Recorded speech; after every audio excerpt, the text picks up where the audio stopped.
सतयुग में आज सनातन देवी देवता धर्म की राजधानी थी। उनको ये राजधानी कैसे मिली? उन्होंने भारत में ये राज्य कैसे प्राप्त किया?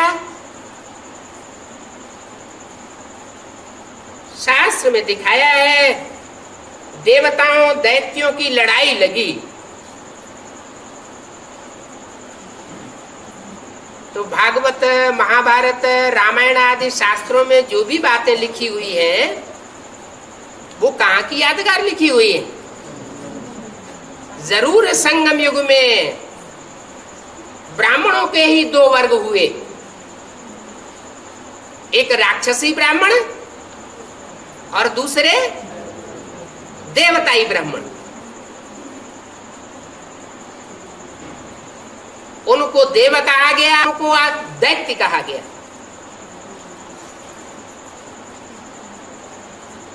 फिर देवताओं ने जीत लिया।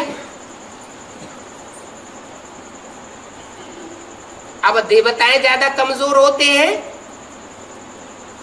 या राक्षस ज्यादा कमजोर होते हैं? ज्यादा पावरफुल कौन होते हैं?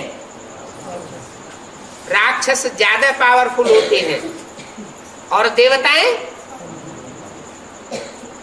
उतने पावर वाले नहीं होते। फिर देवताओं ने कैसे जीत लिया है? राक्षसी शक्तियां कितनी ही पावरफुल क्यों न हो, ईश्वरीय शक्ति की आगे उनकी एक भी नहीं चाल चलती।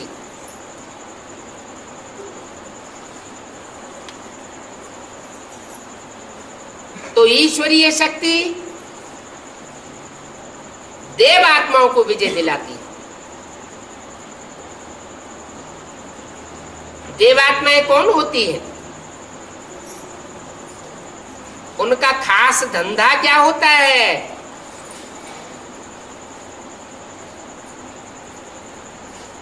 जो 84 जन्म में भी परसेंटेज में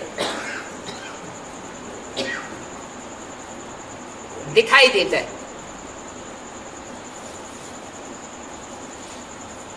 देवता किन्हें कहा जाता है? देवता माना देने वाला,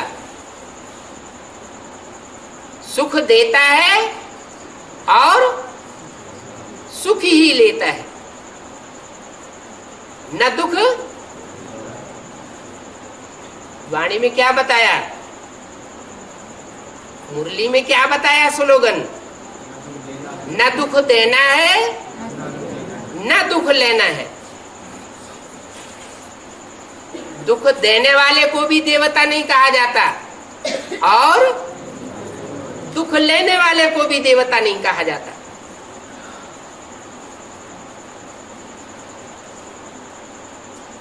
ईश्वरीय पढ़ाई पढ़ते पढ़ते कितने साल हो गए हैं? 68 साल हो गए। अपने अंदर झांक करके देखें, पोता मेल निकालते रहे।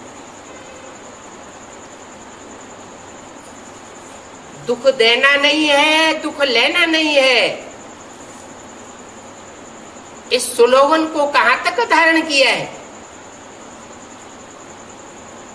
अगर धारण किया है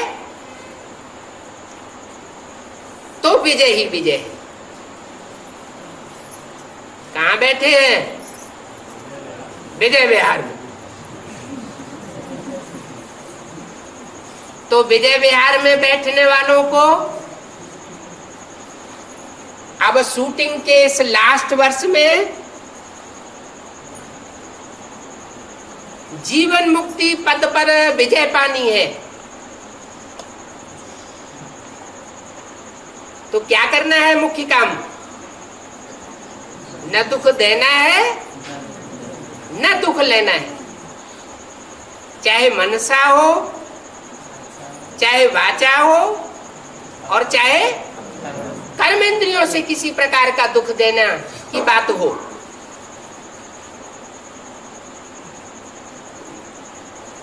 तो ऐसे देवताओं की जीत निश्चित है।